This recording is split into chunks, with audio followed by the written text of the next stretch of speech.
세상에서 가장 강력한 힘 기도라는 제목의 책을 쓴 저자 프랭크 로바크라고 하는 사람이 있습니다.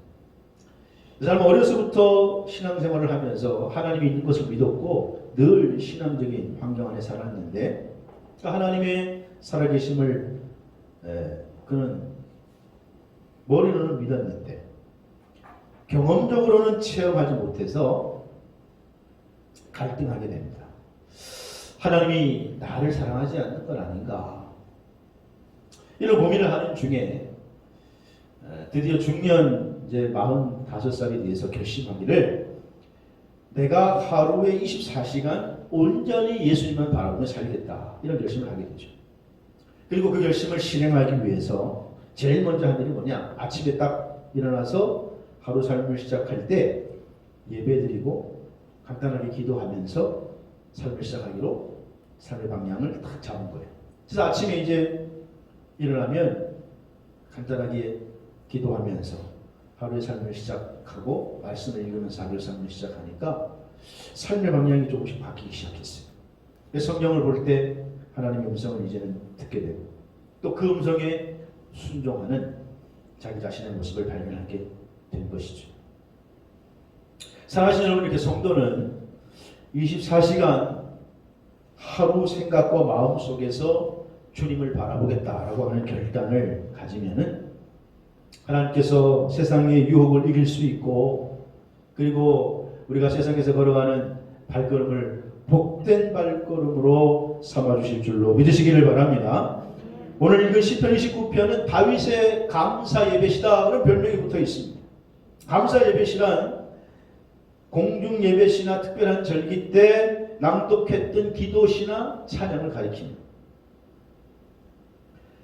즉 지금 다윗은 시편 29편을 통해서 하나님의 위대함을 찬양하고 있는데 그는 지금 하나님께서 우주 만물 삼라 만상 그리고 우리의 인생을 주관하시고 통치하시는 그런 주권적 권능과 위엄을 장엄하게 드러내고 하나님을 소리 높여 마음껏 찬양하고 있는 것입니다.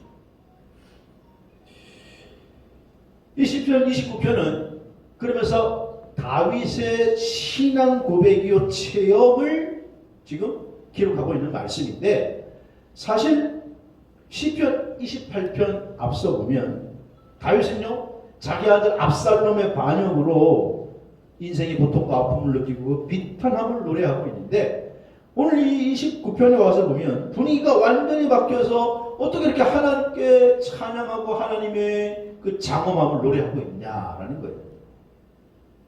어떻게 이렇게 하루아침에 분위기가 바뀔 수 있을까?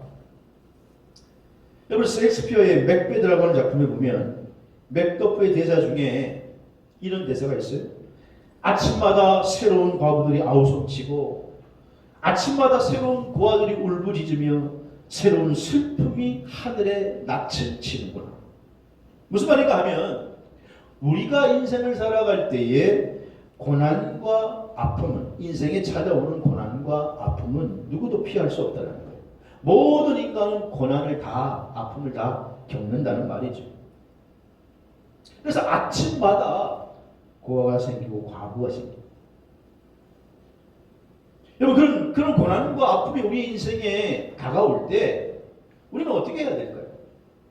성경은 거기에 대해서 우리 인간은 정직하게 고난에 직면해야 한다고 가르칩니다.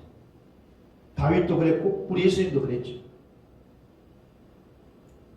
그러나 고난을 피하지 않고 고난의 정면으로 직면했다는 거예요.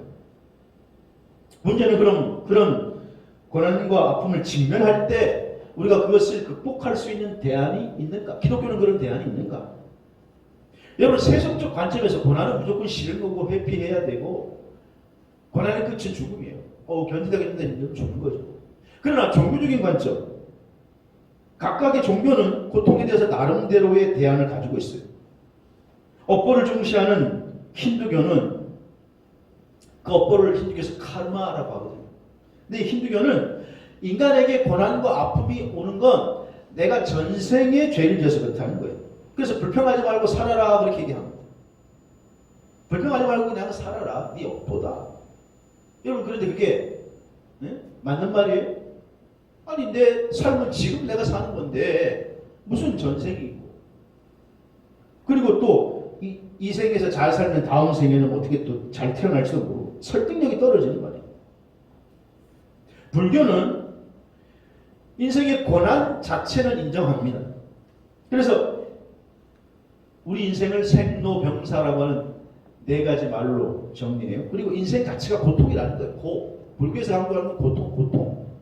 그런데 인생 자체가 고통인데 근데 그게 실제적인 게 아니다. 무슨 말이냐? 네가 보이는 세계가 전부가 아니고 네가 보이는 세계는 가짜인 거예요. 그래서 진짜 세계는 거기서부터 마음을 싹 분리하면 진짜 세계인데 네가 그걸 깨달으면 열반에 이르면 그 고통에서 벗어날 수 있다. 아니 현실은 현실이고 고난은 고통이지 뭐가 보이는 세계가 전부가 아니고 또 거기에서부터 분리될 수 있나요? 인간이 고통의 무게에 짓눌려서 힘들고 어려운 게 실제적인데 모든 사람이 다 깨달음을 얻을 수 있으면 얼마나 좋겠습니까만 그렇지 못하는 게 현실이죠. 세 번째는요. 명예와 예의를 중시하는 유교는 소위 고난과 아픔이 올 때 그거를 인정하지 말라. 무슨 말이냐? 남자들에게 아픔이 있을 때 고통이 있을 때 울지 마. 울긴 왜 울어? 그거 이겨야지. 극복해야지. 체면을 중시하는 문화이기 때문에 겉으로는 힘들면서도 속으로는 안 그런 척 하라는 거예요. 만약에 힘들고 어려울 때 소리를 지르고 우는 건 약한 거고 부끄러운 짓이라는 거예요. 그런 감정을 표현하지 말고 이겨내라는 거예요. 여러분 인간은 한계가 있는데 어떻게 고통과 아픔이 실질적인 것이고 힘들고 어려운데 그렇지 하지 말라는 그게 우리에게 대안이 될 수 없잖아요. 그래서 유교는 막 참으라 그런 거예요. 남자가 말이야 그런 건 참아야지 말이야. 남자가 말이야 인생에 3번만 울면 되지 뭐 그런 그건 대안이 될 수가 없는 거죠. 근데 기독교는 뭐나 고통을 정면으로 직면해서 힘들 때는 울 수도 있고 아파할 수도 있지만 그럼에도 불구하고 힘들어하면서 하나님 안에서 하나님께서 위로부터 주시는 힘으로 그 고난은 이겨낼 수 있다. 그렇게 말합니다. 그래서 다윗은요. 그 고난과 아픔을 정면으로 직면했는데도 오늘 오히려 10편 29편은 노래하고 하나님의 위대함을 찬양하고 있다. 여러분 다윗도 파란만장한 인생을 살았습니다. 목동의 아들로 태어나서 15살에 사무엘이라는 선지자로부터 기름을 받았는데 30살에 가서야 헤브론에서 이대왕으로 세워지고 왕이 되고 나서도 계속 고난의 길을 걸어요. 왕이 된 이후에도 쿠데타가 일어나지 않나 어려움이 오지 않나 그래서 때로는 넘어지고 때로는 범죄하기도 했습니다. 하지만 그의 중심은 하나님을 사랑하는 것에 변함이 없었고 그는 늘 하나님을 바라보는 예배자로 살았을 때에 하나님 앞에 예배하고 하나님 앞에 무릎 꿇고 기도했을 때 하나님께서 예배를 통해서 다윗을 힘주셔서 그를 띠띠워서 그는 고난을 돌파하고 정면으로 돌파하고 승리의 삶을 살 수 있는 줄로 믿으시기를 바랍니다. 그래서 흔히들 다윗은 위대한 승리자다 그렇게 고백하고 별명을 붙여주는 거죠. 오늘 그 위대한 승리자 다윗이 우리에게 촉구하고 있기를 오늘 시편 29편을 통해서 다윗은요 자신의 삶의 고백을 자신의 체험을 우리에게 소개하면서 이렇게 하라고 촉구하고 있습니다. 그래서 오늘 본문 말씀을 가지고 저는 다윗의 촉구라는 제목을 잡았는데 다윗의 촉구 첫 번째는 뭐냐? 여호와의 이름에 합당한 예배를 드려라. 삶의 예배를 드려라. 이렇게 촉구하고 있는 것입니다. 오늘 본문 2절에 보니까 여호와께 그의 이름에 합당한 영광을 돌리며 거룩한 옷을 입고 여호와께 예배할지어다. 이렇게 명령하고 있습니다. 다윗은요 여호와의 하나님의 이름을 여호와라 이렇게 부르면서 그의 이름에 합당한 영광을 돌리라. 근데 거룩한 옷을 입고 예배하며 합당한 영광을 돌리라는 것입니다. 하나님께 예배하고 하나님을 찬양하는 자세가 뭐냐? 거룩한 옷을 입고 거룩한 옷을 입으라고 하는 표현은 성경에서 이 옷은요 인품과 성품을 나타낼 때 옷이라고 표현해요. 즉 하나님을 경배하는 자는 입술로만 하나님 하나님 하지 말고 내 삶을 통해서 하나님께 예배를 드려요. 그걸 한마디로 거룩한 옷을 입고 예배할지어다. 다윗은 그렇게 오늘 우리에게 말씀하고 있는 것입니다. 금년 21년 여러분이 예배하는 삶을 살아갈 때 다윗처럼 거룩한 옷을 입고 하나님께 예배하는 삶의 예배자가 되시기를 주의 이름으로 축복합니다. 로마서 12장 1절에 보니까 그러면 형제들아 내가 하나님의 모든 자비하심으로 너희를 권하노니 너희 몸을 하나님 기뻐하시는 거룩한 산제물로 드리라. 이는 너희가 드릴 영적 예배니라. 이렇게 말씀하죠. 오늘 본문 2절에도 거룩한 옷을 입고 여호와께 예배할지라. 거룩한 옷을 입고 예배한다는 말을 바꿔 말하면 삶의 예배를 드리라는 것입니다. 여러분 예배는요 크게 두 가지로 정리할 수 있어요. 첫째는 오늘 저와 여러분들이 여기 지금 나와서 교회에 나와서 하나님 말씀을 받으면서 예배드리는 이것은 하나님 말씀을 통해서 결단하고 결심하는 결단의 예배다 그렇게 말할 수 있습니다. 그런데 두 번째는 여기서 받은 말씀을 우리가 가정에서 직장에서 내 삶의 현장으로 옮기는 것, 삶의 옷을 입고 드리는 것, 거룩한 옷을 입고 드리는 것, 이것을 삶의 예배다 그렇게 칭할 수가 있는 것입니다. 근데 오늘 일부 성도들은 교회에 나와서만 예배 드리는 것을 예배라 생각해요. 아닙니다. 그래서 교회 밖에서는 자기 주장대로 자기 고집대로 자기 생각대로 막 살아가는 거예요. 그런데 다윗은 하나님 그의 이름에 합당한 영광을 돌리는데 거룩한 옷을 입고 예배해라. 이렇게 우리에게 촉구하고 있습니다. 여러분 금년 한 해 여러분이 예배를 좀 업그레이드 시키셔서 이제는 삶 속에서 거룩한 옷을 입고 예배하는 예배자가 되시기를 주의 이름으로 축복합니다. 거룩한 옷을 입고 드리는 예배는 삶의 예배. 그 삶 속에서 주님을 드러내는 거예요. 마태복음 5장 16절에도 보니까 주님께서 직접 말씀하시기를 너희 빛을 사람 앞에 비추게 해요. 근데 그 빛이 뭐냐? 너희의 착한 행실을 보고 하늘에 계신 너희 아버지께 영광을 돌리게 하라. 하나님이 무엇을 영광을 받느냐? 우리의 선한 삶을 통해서 영광을 받으신다. 다른 말로 얘기하면 거룩한 옷을 입고 예배하는 자들을 통해서 영광을 받으신다는 것입니다. 창세기 4장에 보면 아담의 아들 가인과 아벨이 하나님 앞에 예배드린 장면이 나옵니다. 4장 4절에서 5절에 보니까 여호와께서 아벨 예배는 받으셨는데 가인과 그 제물을 받지 않으셨다. 그러니까 가인이 몹시 분해서 안식이 변했다. 그런 말씀이 나와요. 그러니까 여호와께서 지금 아벨의 예배를 받으셨는데 가인과 그 제물을 받지 않았다. 그래서 가인 안식이 변했다는 거예요. 그럼 왜 아벨은 받으셨는데 가인은 안 받으셨을까? 여기 4장 5절에 가인이 지금 하나님이 자기 예배를 안 받으니까 몹시 분해가지고 안식이 변한 거예요. 하나님이 자기 제사를 안 받으니까 하나님께 마음이 상한 거예요. 그래서 동생을 향해서 증오하고 시기해가지고 결국 돌로 쳐서 자기 동생 아벨을 쳐 죽이죠.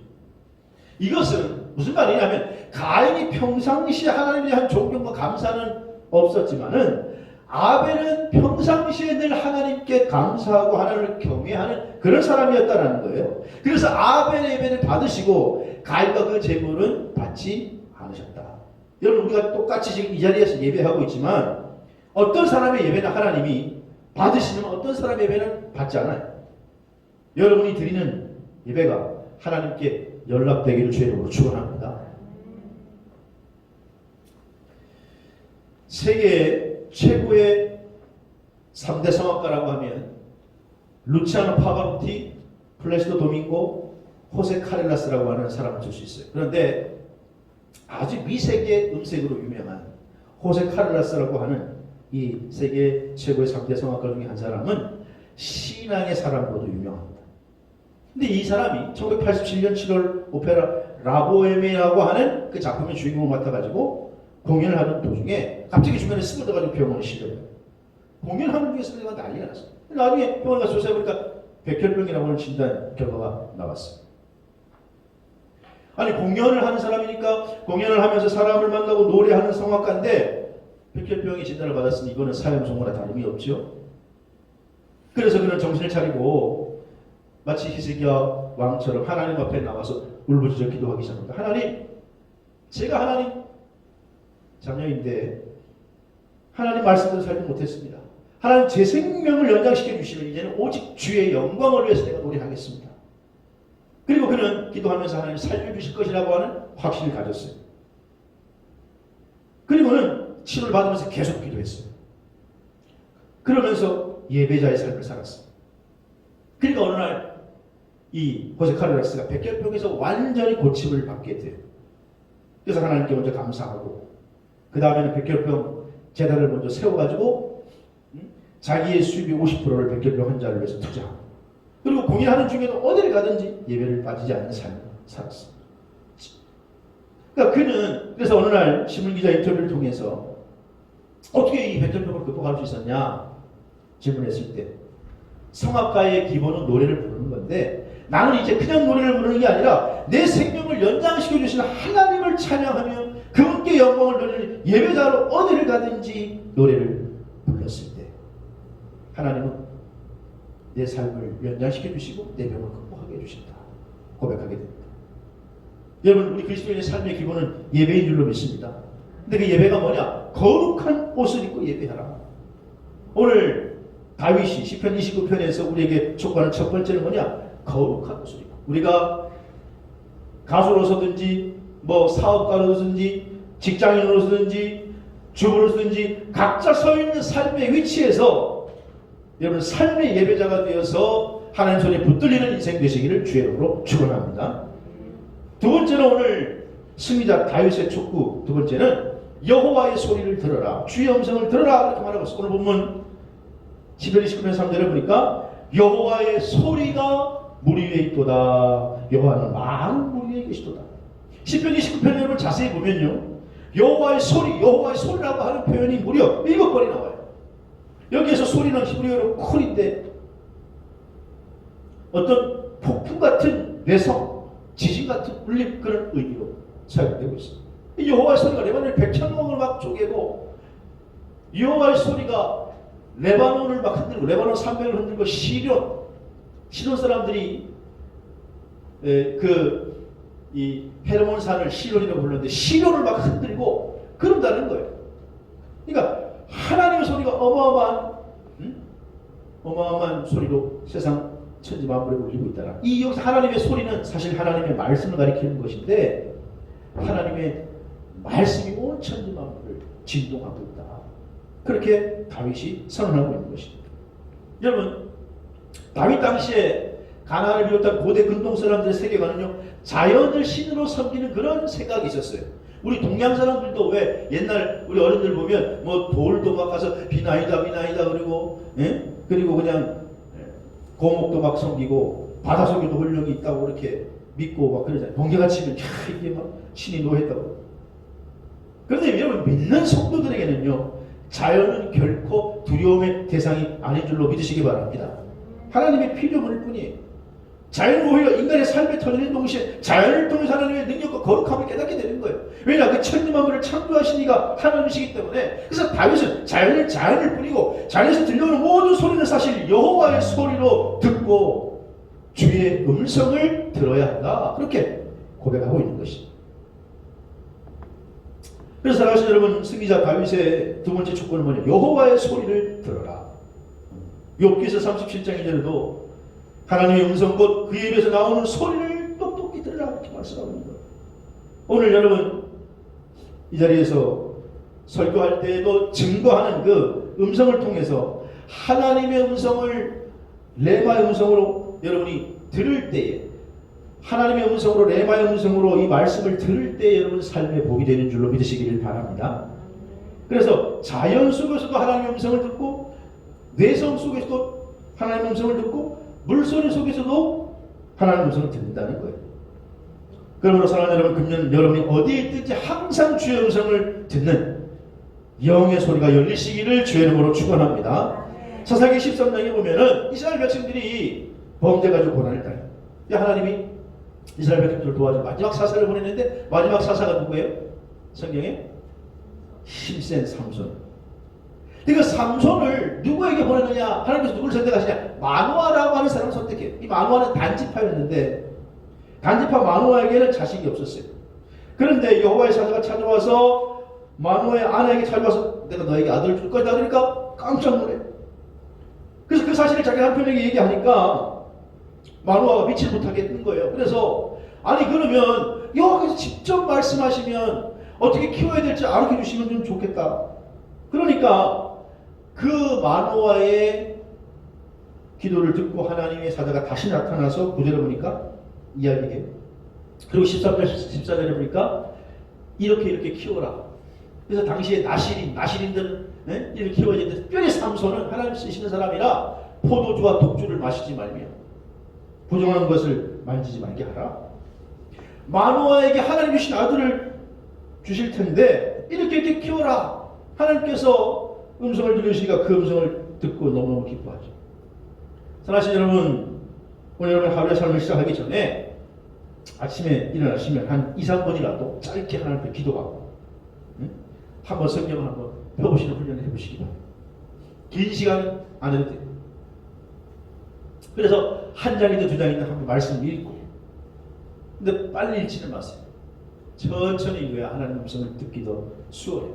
그러면서 묵상하면 하나님의 음성을 듣는 깨달음이 오고 하나님의 음성과 함께 하루를 시작하는 행복이 넘칠 줄로 믿으시기를 바랍니다.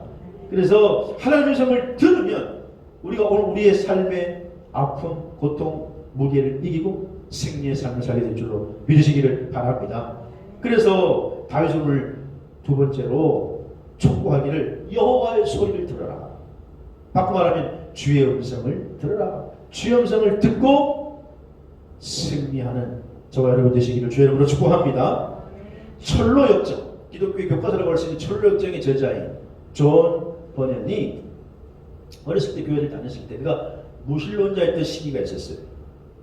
그 교회는 다니고 예배는 출석하는데 삶은 전혀 하나님과 상관없이 살아가던 사람이 어느 날 성경을 대하면서 의문이 생긴 거예요. 나는 오랫동안 교회 출석했고 설교를 수없이 들어왔는데 내 마음속에는 하나님의 살아계심에 대한 확신이 없어. 여전히 하나님이 누군지 잘 모르겠어. 그러면서 또 예배당에 앉아있으니까 나는 뭔가. 그러다가 존 버년이 어느 날 마태복음 13장의 말씀을 읽다가 충격을 받은 거예요. 거기 보면 마태복음 13장에 씨 뿌리는 비유가 있는데 뭐 길가, 돌짝, 가시, 옥토밭이 있는데 길가에 뿌리는 거, 가시밭에 막 뿌리는 거. 에? 그런데 와서 그 말씀의 씨앗을 새가 쪼아먹고 뺏어가잖아요. 그 말씀을 통해서 이 존 버년이 내 마음속에 말씀의 씨가 떨어지는데 빼앗아가는 존재가 있구나. 그게 사단이구나. 라고 하는 걸 깨닫게 됐어요. 그리고 만약 내 마음밭에 하나님 말씀이 떨어져야 하는데 그것을 사단이 빼앗아간다면 그래서 내 삶에 변화가 없고 내가 하나님의 역사를 바라볼 수 있는 안목이 없어진다면 이거는 문제다. 그래서 그날부터 이 존 버년은 하나님 말씀을 듣는 태도가 달라지기 시작한 거예요. 내 마음속에 지금 말씀이 깊게 못 들어가도 사단이 와서 자꾸 말씀을 빼앗아가는구나. 그래서 그 다음부터는 진지하게 말씀을 귀를 기울여 듣고 그래서 하나님 말씀을 집중했을 때 말씀이 자기 삶의 역사하는 걸 체험하게 됐고 참된 믿음에 도달하게 됐다. 이렇게 간증하게 된 거예요. 여러분 오늘 승리자 다윗도 두 번째로 촉구하기를 여호와의 소리를 들어라. 주의 음성을 듣는 여러분 되시기를 주의 이름으로 축원합니다. 세 번째로 오늘 승리자 다윗의 세 번째 조건은 뭐냐? 그렇게 살아가는 사람들에게 하나님 주신 복이 있는데 뭐냐? 여호와는 자기 백성에게 힘과 평강을 주신다. 그렇게 말씀하고 있습니다. 오늘 11절에 보면 8절까지 읽었습니다. 우리 한번 11절 읽고 시작. 여호와께서 자기 백성에게 힘을 주시고요. 여호와께서 자기 백성에게 평강의 복을 주시리로다. 아멘. 할렐루야. 평강의 복을 주신다. 여기요. 힘을 주신다는 말은 험한 세상에서 악의 세력을 굴복하지 않고 이길 힘을 주신다. 이길 능력을 주신다는 뜻이고 평강의 복은 거룩한 옷을 입고 삶의 예배를 드리고 항상 주의 음성을 듣는 자에게 주어지는 게 있는데 그게 바로 여호와의 풍성한 축복인 줄로 믿으시기를 바랍니다. 하나님 말씀을 듣고 순종하면 하나님께서 이렇게 빛된 삶을 살아가도록 힘을 주시고 풍성한 축복을 보여주신다. 시편 18편 32절에서 33절에 다윗이 고백하기를 이 하나님의 힘으로 내게 띠띠우시며 내 길을 완전하게 하시며 나의 발을 암사슴발 같게 하사 나를 나의 높은 곳에 세우시고 그렇게 고백하고 있습니다. 여러분 암사슴같이 자기를 높은 곳에 세우시게 하는데 자기가 선 게 아니고 하나님이 주신 힘으로 그렇게 된다는 거예요. 다윗은 지금 하나님이 주시는 힘으로 고난과 아픔을 이겨내고 하나님이 주시는 힘으로 믿음의 길을 걸어가고 하나님이 주시는 힘으로 삶의 예배자가 될 때에 그럴 때 하나님께서 평강의 복을 주신다. 오늘 하나님의 음성을 듣는 여러분에게 하나님이 띠띠워 주실 줄로 믿으시기를 바랍니다. 바울도요. 그래서 하나님이 주시는 힘으로 내게 능력 주시는 자 안에서 능치 못함이 없다고 고백하는 거예요. 내 힘으로는 아니지만 하나님이 주시는 힘으로 내게 능력 주신 자 안에서 나는 능치 못함이 없다.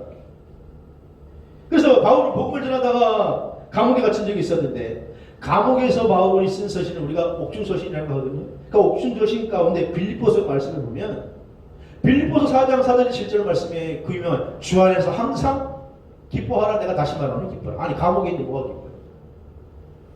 지금 감옥도 힘든데 옛날 감옥 얼마나 힘들겠어요. 그런데 그 가운데서 그는 항상 기뻐하라. 그럼 아무것도 하지 말고 모든 일에 기도와 간구를 너희 구할 것을 하나님께 아뢰라. 그렇게 얘기합니다. 바울이 감옥에 있는데 근심하는 게 아니라 기뻐하는 평안을 누리네요. 오히려 행복을 누리고 있는 거예요.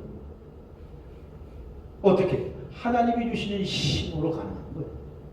자, 여러분 오늘 승리자 다윗이 우리에게 촉구하는 내용 중에 거룩한 옷을 입고 예배하고 여호와의 소리를 항상 들어라. 그러면 하나님이 우리에게 띠띠워 주셔서 그 힘으로 이기게 될 줄로 믿으시기를 바랍니다. 물론 2021년 우리 앞에 승리하는 일만 있는 것은 아니죠. 좋은 일만 찾아오는 것은 아니에요. 아까 말씀드렸다시피 인생은 고난과 아픔을 피할 수 없어요. 나는 아직 큰 어려움이 없는데 그건 인생은 아직까지 어려서 그럴 거예요. 조금만 더 살아보면 반드시 고난이 옵니다. 아픔이 옵니다.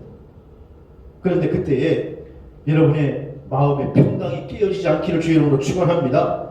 그러려면 하나님이 우리 마음에 띠띠워 주셔야 가능한 줄로 믿으시기를 바랍니다. 신앙생활 하는 성도를 보면 크게 세 부류의 성도가 있어요. 첫째는 하나님이 은혜를 주셨는데 은혜 주시고 하나님이 구원을 베풀어 주셨는데 늘 감사하기보다는 부정적이고 늘 원망하고 불평하고 늘 입에 원망 불평하는 사람, 그걸 달고 있는 사람이 있어요.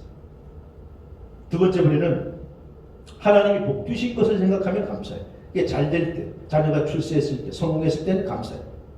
근데 일이 잘 안 될 때는 또 낙심하고 전화해요. 한숨 푹푹 쉬어요. 세 번째는 일이 잘 안 됐음에도 불구하고 육체가 병들고 나이가 들었음에도 불구하고 자녀들이 시험에 떨어졌음에도 불구하고 하나님께 감사하는 사람이 있어요. 그럼에도 불구하고 하나님께 감사하는 사람이 있어요. 여러분 우리가 오늘 보는 찬송 중에 찬송가 370장 주 안에 있는 나에게 딴 귀신이 있으랴, 이 찬송을 작시한 사람이 엘리자 에드먼 히윗이라는 여인입니다. 이 여인이 1883년에 겨울 거리에 복음을 전도하러 나갔다가 예수 믿으세요? 예수 믿으세요? 하는데 아니 아베제는 그만이지 한 불황자가 복음을 안 받아들이고 그냥 구타를 하고 그 여인을 그냥 집어던져가지고 넘어져서 허리를 다쳐가지고 척추가 다쳐가지고 오랫동안 병원에 입원해 있었어요. 조금 시간이 지나가면 낫겠지 했는데 점점 병상에 있는 시간이 길어지면서 감사는 사라지고 원망과 불평이 히윗의 마음을 사로잡기 시작했어. 아니 내가 전도하고 왔는데 하나님 내가 복음을 주고 했는데 내가 왜 이런 고통을 당해야 돼?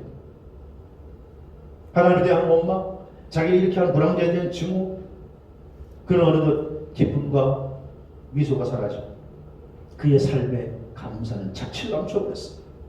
근데 어느 날 따스한 햇살이 비추는 날 이렇게 있는데 어느 흑인 부인이 병원에 와서 막 청소를 하는 거예요. 그러면서 내게 강한 같은 평안하게 찬송을 막 하면서 청소를 막 기쁘게 하니까 이 히윗이 그 모습을 다 보고 있다가 한마디로 열이 받은 거예요. 아니 아줌마 당신은 뭐 이렇게 좋아가지고 이렇게 찬송을 합니까? 아니 내가 보니까 뭐 형편을 하지 않고 이렇게 힘든 일을 하는데 뭐가 그렇게 좋습니까? 즐겁습니까 인생이?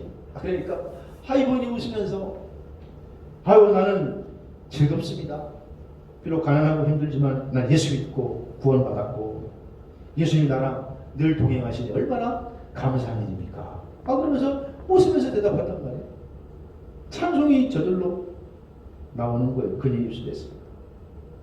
그 청소의 모습을 가만히 보다가 이 히윗이라는 여인이 망치로 머리를 꽝 맞아서 충격을 받아. 야, 내가 과거에 그 믿음이 좋다 했는데 내가 왜 이렇게 돼? 그리고는 그 자리에서 회개하고 그때 느낀 마음을 글로 표현하면서 주 안에 있는 난데 딴 근심이 뭐가 있으랴. 십자가 밑에 나아가 내 짐을 풀어 주님을 찬송하면서 할렐루야 할렐루야 하나님이 주시는 힘으로 이겨나갈 수가 있도록 다시 고백하게 된 것이죠. 사랑하시는 성도 여러분, 기쁨은요 우리 인생의 기쁨은 항상 좋은 일이 있어가지고 기쁜 게 아니에요. 진정한 기쁨의 주인이신 평강의 왕이신 주님이 내 마음을 주장할 때 가능한 줄로 믿으시기를 바랍니다. 그래서 다윗은 오늘 고백하는 거예요. 내 삶이 비록 힘들고 고통과 아픔이 얼마 전에 있었지만은 그러나 오늘 자기의 삶을 통해서 체험해보니까 경험해보니까 이렇더라 하면서 우리에게 촉구하기를 거룩한 옷을 입고 예배를 드리라. 삶의 예배를 드리라. 그리고 여호와의 소리를 하나님의 음성을 항상 듣고 그 말씀을 순종하면 하나님께서 너에게 띠를 띄워줄 것이고 힘을 더해줄 것이고 그러면 그 힘으로 세상에서 유혹받는 세상에서 악한 세상에서 우리 넘어지지 않고 유혹받지 않고 승리하면서 하나님 주시는 평강이 넘치게 될 줄로 믿습니다. 사랑하는 성도 여러분, 2021년 셋째 주일인데 남은 시간이 한 해 모든 삶이 주님이 주시는 평강의 무게 여러분 심령과 가정에 넘치기를 바랍니다. 그러면 다른 것 없습니다. 오늘 다윗이 경험한 것 가지고 다윗이 촉구하는 말씀 거룩한 옷을 입고 예배하고 여호와의 소리를 항상 들을지어다. 그러면 하나님이 힘주시고 평강의 복을 주실 줄로 믿습니다. 그런 주인공 되시기를 주의 이름으로 축원합니다. 말씀을 선하면서